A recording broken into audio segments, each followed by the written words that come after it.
주일 아침입니다. 오늘도 하나님의 전에 나온 성도 여러분 사랑하고 축복합니다. 무더운 날씨지만 하나님이 여러분을 언제나 지켜주시고 또 함께 해주실 겁니다.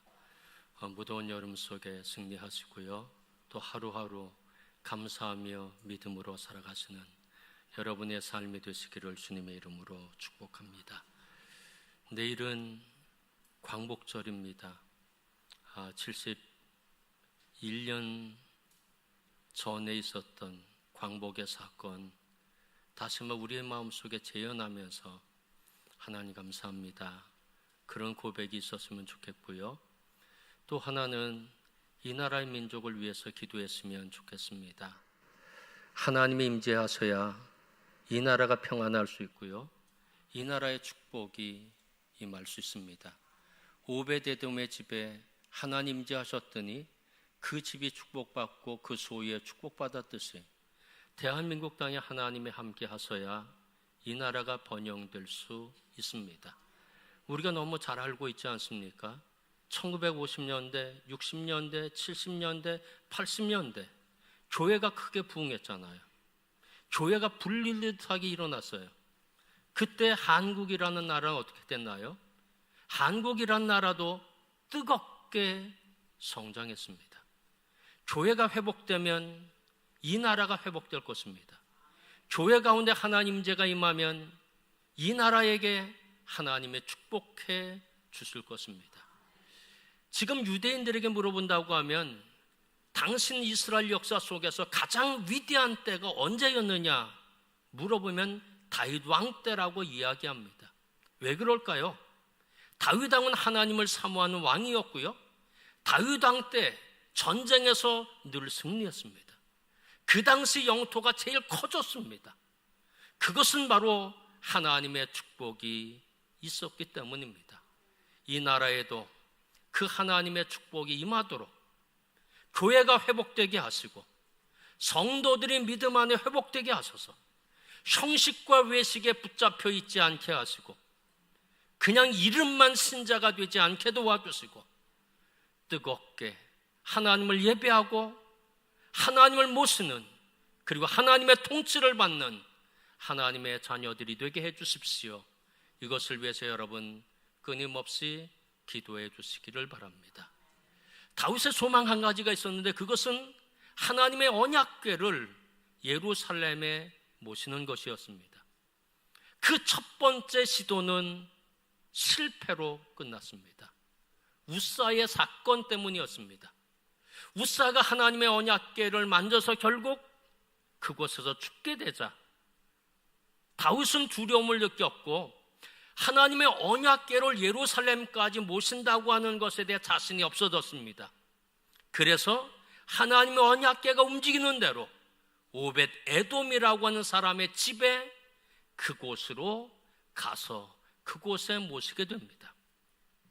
3개월 동안 그곳에 있었는데 오벳 에돔의 집에 갑자기 부자가 됐습니다. 하나님 그 집에 축복하셨고 그 소유에 하나님은 축복하셨습니다. 온 가족이 복받고요, 명문 가문이 되었습니다.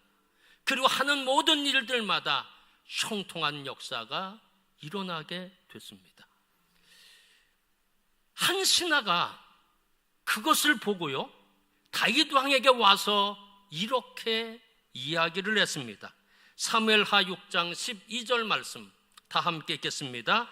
어떤 사람이 다윗 왕에게 아뢰어 이르되 여호와께서 하나님께로 말미암아 오벳 에돔의 집과 그의 모든 소유에 복을 주셨다 한지라. 오벳 에돔의 집에 하나님이 복을 주셨다는 것입니다.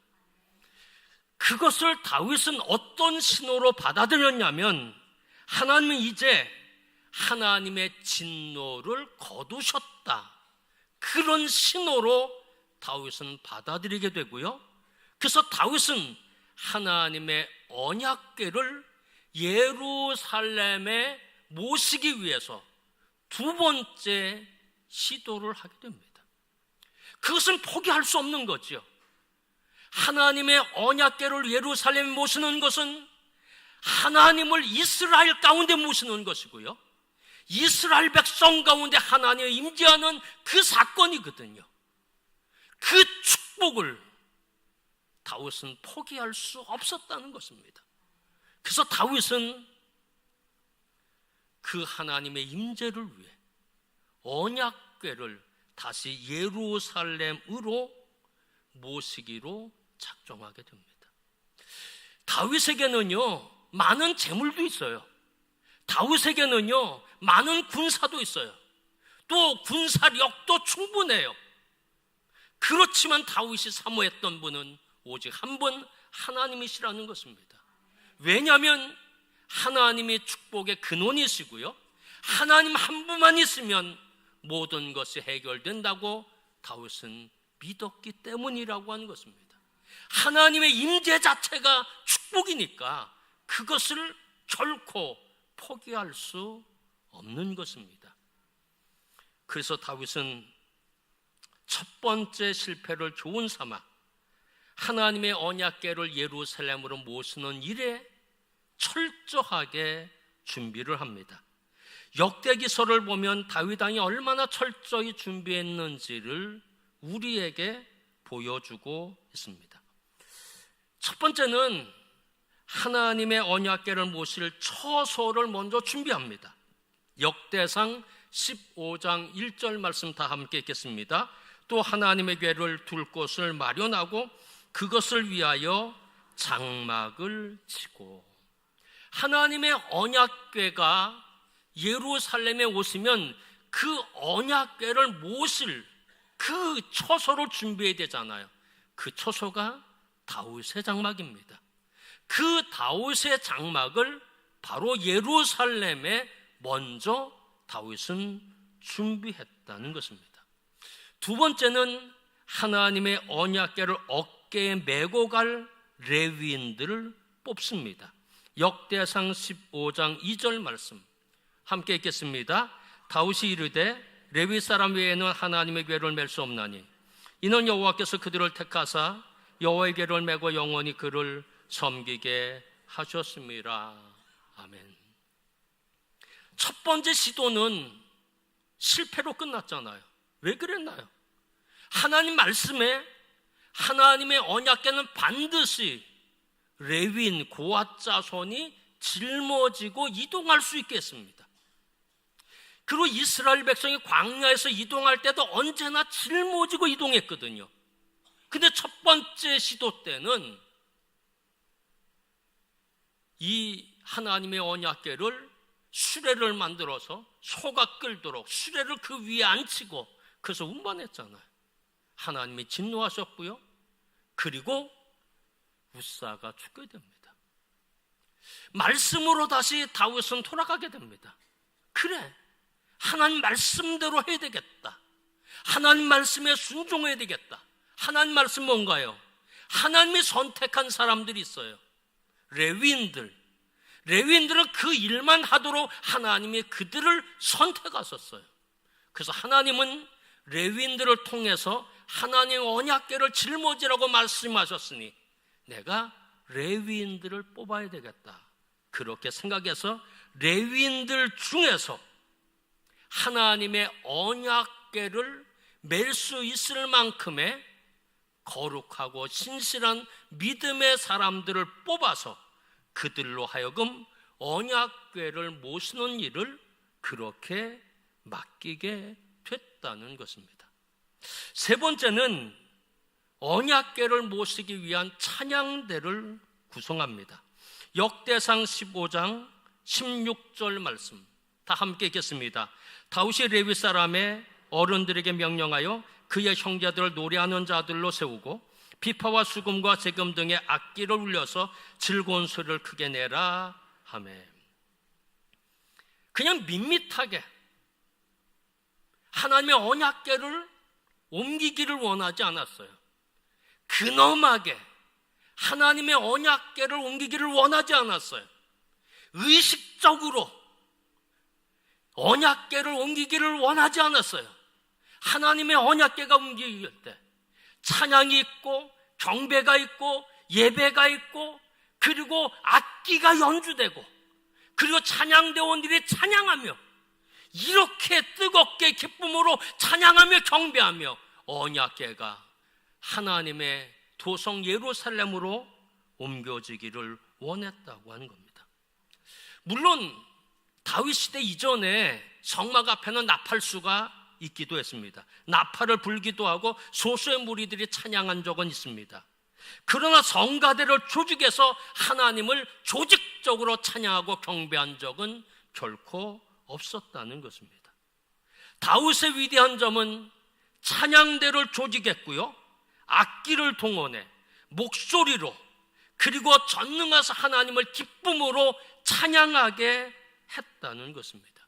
결국 이 찬양대는 솔로몬 성전 건축하고 이 찬양대 24반열 찬양대가 있었는데 그 찬양대의 모체가 되었다는 겁니다.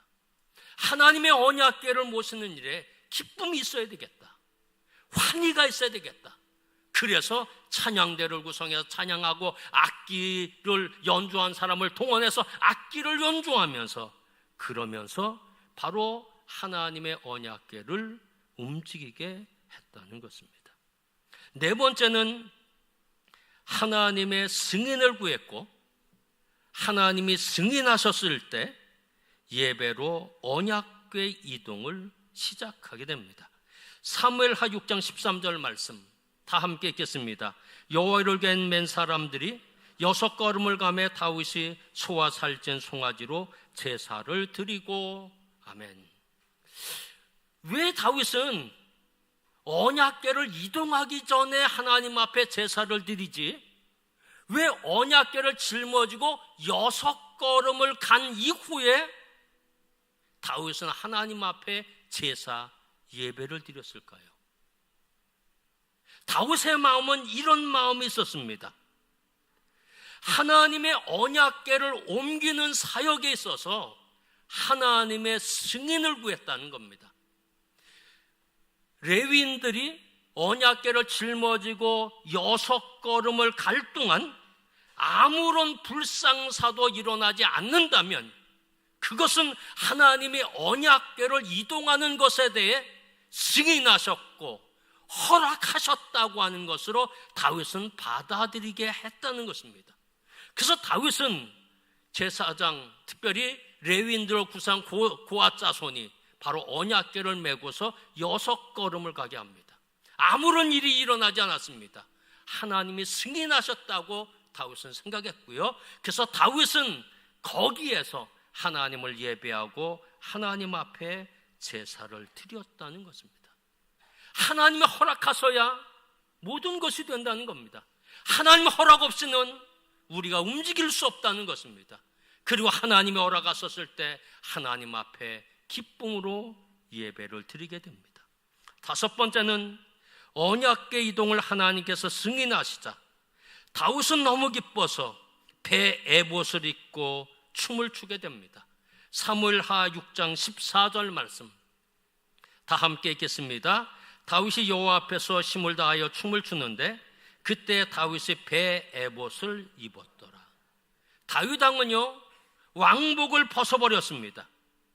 평범한 배옷으로 갈아입었습니다. 계급장을 떼버린 거고요, 왕이란 직분도 내려놓은 것입니다. 권위도 버린 것입니다. 체면도 버린 것입니다. 하나님 앞에서는 나는 어린아이 같이 되어야 안 된다고 다윗은 생각했습니다. 하나님 앞에 있는 나는 어린아이와 다름없다고 하는 것입니다. 그래서 하나님이 승인했을 때 얼마나 기뻐요? 다윗의 평생 소원, 예루살렘에 하나님이 임재하시고 언약궤를 그곳에 모시는 것인데 하나님이 승인하시니까 너무너무 기뻐. 그는 감격과 감사와 기쁨으로 온 마음과 온 몸으로 그는 춤을 추었다는 것입니다. 사람에게 보이기 위한 춤이 아니었거든요.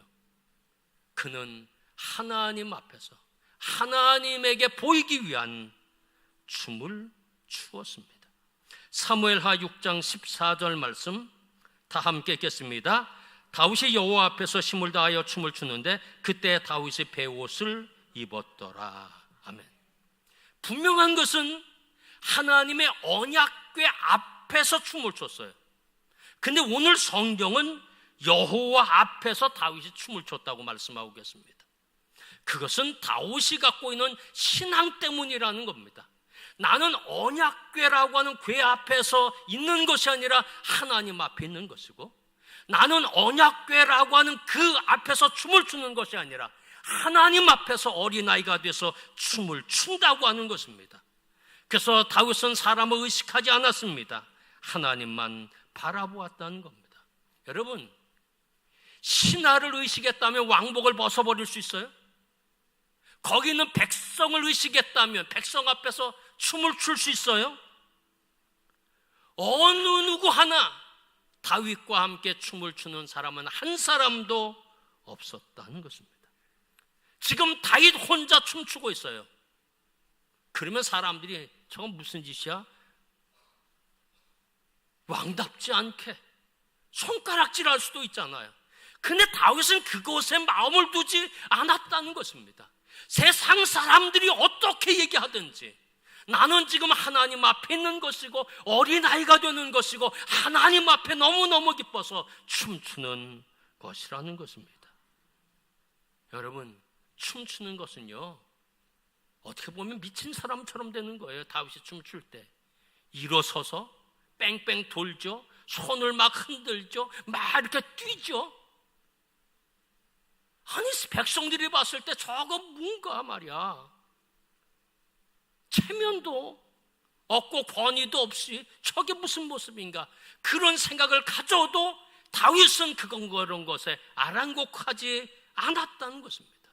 왜냐하면 나는 하나님 앞에 어린아이이기 때문에, 지금 하나님 앞에 있기 때문에, 하나님 앞에 있는 다윗은 하나님 앞에 춤췄어요.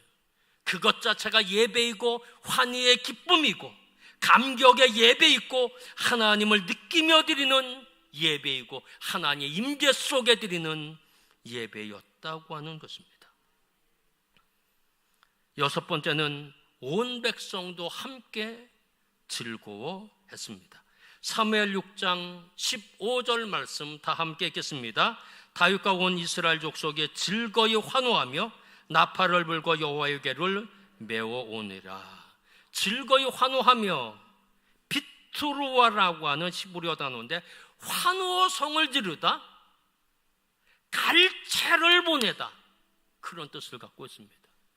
하나님의 언약궤가 예루살렘의 도성에 들어올 때 온 백성이 나와서 환호하면서 할렐루야 할렐루야 야호 야호 되면서 환호성을 질렀고, 그리고 박수를 치며 갈채를 보내며 하나님의 입성을 환영했다고 하는 것입니다. 엄숙한 의식으로 진행된 것이 아니라고 하는 것입니다. 엄숙한 예배, 한 사람도 입을 여는 사람 없이 꼭 다물고 드리는 예배가 아니었다는 겁니다. 온 백성이 환호하고 온 백성이 박수를 치고 기쁨으로 예배를 드렸다는 것입니다. 여러분, 생각해 보세요. 지금 하나님의 언약궤가 예루살렘에 입성하는데 재금과 비파와 수금과 나팔이 막 울려 퍼지고 찬양대원들이 찬양을 부르고 온 백성이 박수치면서 환호성을 지르고 다윗 왕은 언약궤를 따르면서 덩실덩실 춤추는 모습, 이것이 다윗의 예배였고 하나님의 임재를 가슴 속에 모시는 예배였다고 하는 것입니다. 여러분, 다윗 왕은요, 기럇 여아림서부터 예루살렘까지 13km입니다. 오베데돔의 집에서 거기까지 13km입니다. 가마 타고 갔을까요? 다윗은 말 타고 갔을까요? 아니에요. 걸어서 갔습니다. 여러분, 생각해 보세요. 우리나라 날씨 지금 덥죠? 40도가 넘은 적도 있습니다. 인천은 한 33도, 34도까지 올라갔죠. 그런 이스라엘 땅은요, 평균 45도 정도 됩니다. 그 대낮에 다윗이 걸어서, 왕인데 걸어서, 그뿐만 아니에요. 뜀박질을 하며 춤을 추면서 다윗이 지금 하나님의 언약궤를 따라가고 있다고 생각해 보세요. 온 몸이 땀으로 범벅이 됐을 것이라는 것입니다. 이것은 무엇을 의미하는지 아십니까? 하나님의 임재를 원할 때 우리가 어떻게 해야 하는지를 보여주고 있습니다. 다윗처럼 되어야 한다는 것입니다. 다윗처럼 어린아이가 되고 순수한 어린아이처럼 갈급해하고 갈망하고 뜀박질하면서 사모하고 온몸이 땀으로 젖을 때, 그때 하나님은 우리 가운데 임재하신다는 것입니다. 누구 하나 말 타는 사람 없었고 가마 타는 사람 없었습니다. 쉼없이 찬양하고 쉼없이 연주하고 쉼없이 환호하고 박수치고 춤을 췄습니다. 하나님의 임재를 위해서는 이만큼의 열정이 있어야 한다는 것입니다. 하나님의 임재를 위해서는 이만큼의 대가지물이 있어야 한다는 것입니다. 그것은 공로, 인간의 공로를 의미하는 것은 아닙니다. 예배 때 이런 열정이 있어야 하고 하나님 임재를 사모하기 위해서는 이런 열정과 땀이 있어야 한다는 겁니다. 입술로만의 찬양이 아니라 마음속에서 우러나오는 찬양, 그것이 있어야 한다는 겁니다. 기도해도 찔끔하는 기도가 아니라 땀 흘리는 기도가 있어야 한다는 겁니다. 우리가 기억하잖아요. 1960년대, 1970년대, 1980년대 우리가 어떻게 기도했습니까? 하나님을 사모했고 하나님을 열망했고요, 절야하며 기도했고요, 손아부 붙잡고 뿌리가 뽑아지듯이 우리가 기도했습니다. 그런 열정이 있었기 때문에 1960년, 70년, 80년대 성령의 역사가 이 한국 땅을 뒤덮지 않았습니까? 사랑하는 성도 여러분, 하나님 임재를 위해서는 이런 열정이 있어야 한다는 것입니다. 땀 흘리지 않고는 되지 않는다는 겁니다. 우사는요, 땀 흘리지 않는 방법을 택했어요. 그냥 수레에 하나님의 언약궤를 모시고 그냥 편안히 가기를 원했어요. 그러나 하나님의 임재를 위해서는 수고하고 땀을 흘려야 한다는 것입니다. 땀이라고 하는 것은 하나님 앞에 드리는 또 다른 헌금이라고 하는 것을 기억하고 우리가 땀 흘려 하나님 앞에 예배를 드려야 한다는 것입니다. 수고 있는 예배, 땀 흘리는 예배, 희생의 예배, 헌신의 예배, 이것이 있어야 합니다. 땀을 흘릴 때 영원한 가치가 하늘에서 내 가슴으로 이동하게 된다는 것입니다. 땀 흘릴 때 하나님이 내 마음속에 임재하게 되신다는 것입니다. 그냥 우리는 쉽게 우사처럼 너무너무 쉽게 그냥 앉아만 있어도 하나님 은혜가 임하는 것처럼, 왜 하나님은 나에게 응답해 주시지 않는가? 땀 흘리지도 않으면서 우리가 그렇게 할 때가 얼마나 많이 있습니까? 사랑하는 성도 여러분, 하나님의 임재 자체가 축복입니다. 다윗이 왜 예루살렘으로 하나님의 임재, 그 상징인 언약궤를 이동시키려고 했을까요?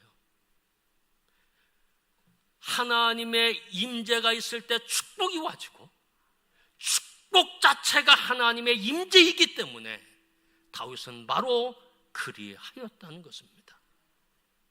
적어도 1960년대, 1970년대, 1980년대 초까지 한국교회는 그리했다는 겁니다. 열정이 있었고요, 땀이 흘려 있었고요, 희생이 있었고요, 수고가 있었어요. 그게 1960년대, 70년대, 80년대 초입니다. 그러나 지금의 교회, 지금의 성도들, 땀이 없어요, 희생이 없어요, 수고가 없어요, 열정이 없어요. 그러면서 하나님의 은혜를 바라요, 성령의 기름 부으심을 원해요, 하나님 임재를 원해요. 다윗이 그랬나요? 다윗은 어린아이처럼 춤추며 걸어서 13km 그 뜨거운 태양빛 아래에서 땀 흘리며 하나님의 임재를 맞이했거든요. 그러니 하나님 다윗에게 축복하지 않을 수가 없었다는 것입니다. 사랑하는 성도 여러분, 여러분 마음속에 하나님 임재하기를 주님의 이름으로 축원합니다. 그러기 위해서는 열정이 다시 있어야 합니다. 찬양할 때 그 찬양도 열정 있는 찬양, 기도할 때도 내가 열정 있는 기도, 부르짖는 기도, 사모하는 기도, 예배할 때도 목마른 사슴이 갈망하듯이 하나님을 갈망하는 예배, 이런 예배가 있을 때 축복, 하나님의 임재가 우리 가운데 와지게 될 것입니다. 이것을 누리시는 도화의 성도 여러분이 다 되시기를 주님의 이름으로 축원합니다. 기도하겠습니다.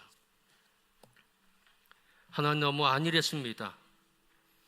쉽게 은혜만